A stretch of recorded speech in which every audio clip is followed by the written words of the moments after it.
Hi Amy, thank you so much for Hi. joining us Okay. today. I thought we could start off by just chatting a bit about your heart condition and about how it was detected. Yeah, so I was actually quite lucky. My condition was detected when my mum was 20 weeks pregnant, but that's also because it wasn't as heard of back when I was born. Um, but when I was born, they sort of said to my parents, like the first recommendation was to terminate the baby, because of the chance of survival was so low, but it was first detected at 20 weeks when my mum was 20 weeks pregnant. Wow. Okay. I can imagine that was a lot for your parents to take in and deal with. Yeah, yeah, a lot. I think it would be because of the survival chance was so low, so it was 20% chance of survival, if that. So like it would just it's recommended that obviously you terminate the child, but my parents, fighters, so they were like, no, Um, we'll take the chance, give the baby obviously her chance, see what happens. And then they were like recommended to like talk to the baby, which obviously you think's really weird.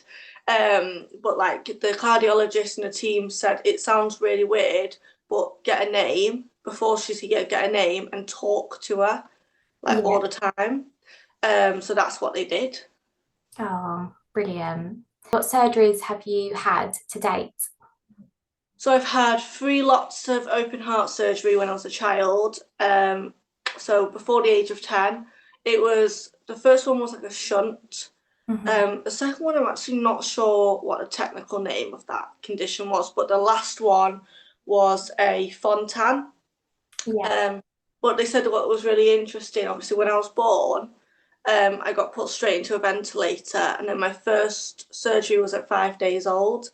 But when they obviously cut me open, so it's really graphic, so if anyone doesn't like graphic, I'm like, cut me open. They actually saw that my body had grew. So obviously there's no right side, but my body had grew the pulmonary vein Hmm. on that side, and they said that's what's actually saved my life. Wow. So if I didn't have that, I probably wouldn't have survived at all. Because I grew that vein, and I must have grew it. They said I must have grew it in like the last 2 weeks of me being in my mum's tummy, because on the scan beforehand I didn't show to have that. So obviously they were like preparing for the worst. Hmm. But so because I grew that, that gave me the better chance of surviving, obviously till older. Have you faced many challenges growing up? Yeah. So it's weird because when you think back at it, you obviously you don't know any different. So obviously when I talk to other people about childhood, they're like, oh my God. But I just think that's normal. But I think the biggest one for me was when I came back from my last open heart surgery. I was in school. So when I'd done all my recovery, I went back to school. But obviously you can't just go straight back into like PE and all of that. So Yeah. I mean my primary school were really good, and they made me like a bench which was had like my name on it. It was called Amy's bench. Oh, But it was actually really sad because obviously when all my your friends are playing tag, PE, you're not allowed to do that. So it was it's quite lonely. Obviously, you're sat on this bench watching everyone else play, yeah. knowing that you actually can't really get involved because of your heart. So yeah, it is quite lonely experience, especially being older as well. Obviously, like now you see a lot of younger children because obviously there's so much research into it now. Hmm. But for me, I only know one other girl that's about my age. I mean, she's still a bit younger than me, about my age with like a similar sort of condition. So it's hard. I think for me, knowing that I'm on the older side of my condition, as in like I don't know many people that are older than me, so it's probably more lonely. Yeah. And obviously you can't do things that other people can do.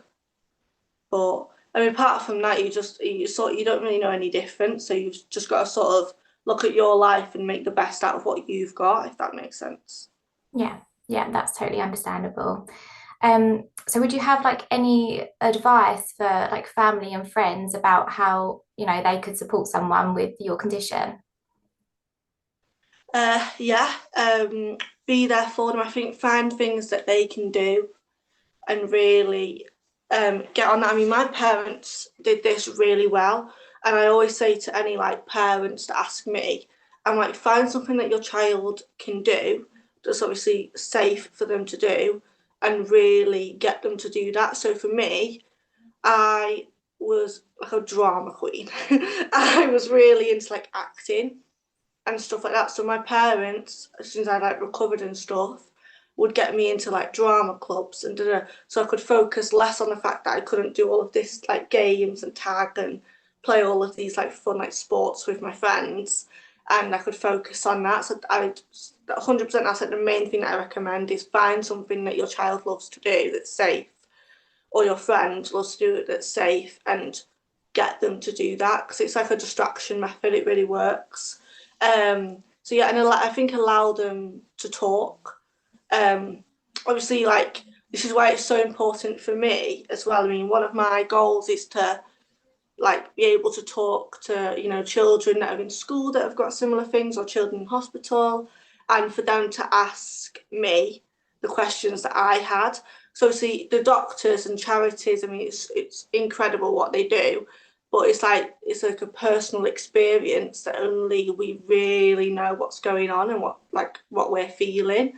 And the amount of questions I had growing up was crazy. Obviously, no one knew how to answer them. So it's for me, it's important for me to be that person for the younger children. Yeah. Oh, that's amazing. I bet that is like really amazing for them to have that support as they grow up. Yeah. Yeah. Um, so that leads us to how you are now and what you're up to now. Yeah, so I'm actually a personal trainer. Yeah. It's so funny because no one expects it. Um, I think but that's yeah, amazing. so I mean that's a whole other story. So like I'm always in the gym. I mean I found fitness when I was 18, so obviously couldn't really play PE a lot when I was growing up. Um, so I obviously naturally just didn't like PE because I couldn't do it. And I was obviously a lot weaker and slower and unfitter than everyone else, but I was also obviously ill at the time. And then when I was 18, I just got to one of those places where I was so unhappy because I just felt really ill and really unfit. I sort of knew that my heart transplant was going to be in a few years, Hmm. but I didn't really want to spend my early 20s in hospital or recovering from a heart transplant. Anyway, so I found fitness as in like lifting weights. I wasn't going to go into a gym, so I bought like resistance bands and light dumbbells and started doing it in my spare room. I went into it thinking like this is going to be like a 3 week thing. I'm going to hate it. I'm never going to do it again. But no, it just opposite happened. I completely fell in love with it. I ended up going to the actual gym, got stronger over time. And then obviously with that, I just felt so much more alive.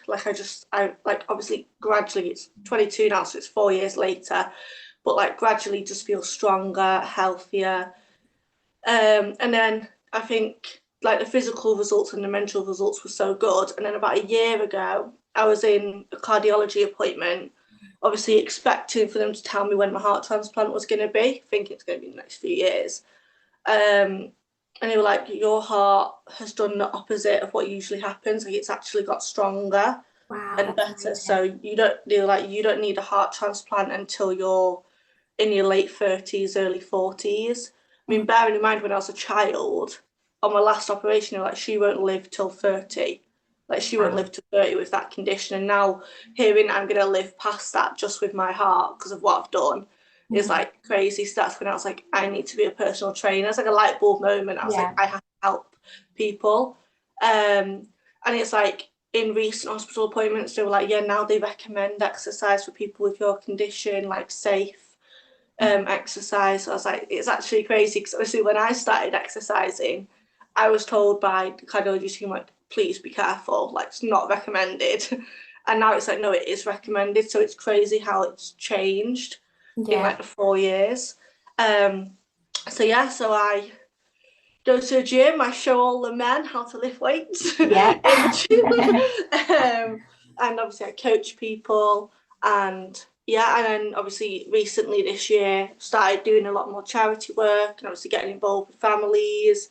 and children with my condition, because that's obviously one of my big goals in life, is to use what I'm doing and use my story to help the future children grow up, because it's quite scary, because obviously you don't really know, you can't really see the light at the end of the tunnel, but obviously I say to parents, like, you can, like, you've got to just see it. Yeah. Yeah. And I know by you telling us your story today, it's just going to help so many heart families and, it'll really give everyone a lot of hope. What would you like people to know about living with half a working heart? Ooh, that's a very good question. I think it doesn't get easier. Yeah, that's a good one. So, I mean, I say this, like, obviously health is so important, and obviously I feel so much healthier, but I think a lot of people forget that obviously with adults we've still only got half a working heart. So, like, there'll be days where I can't function, like I just feel so tired. So I Yeah. think like more people need to be, I mean, not just like people within the congenital heart disease like community, I think outside people need to be more aware of like these conditions and the toll that they can have on people. Like there'll be some days I can't.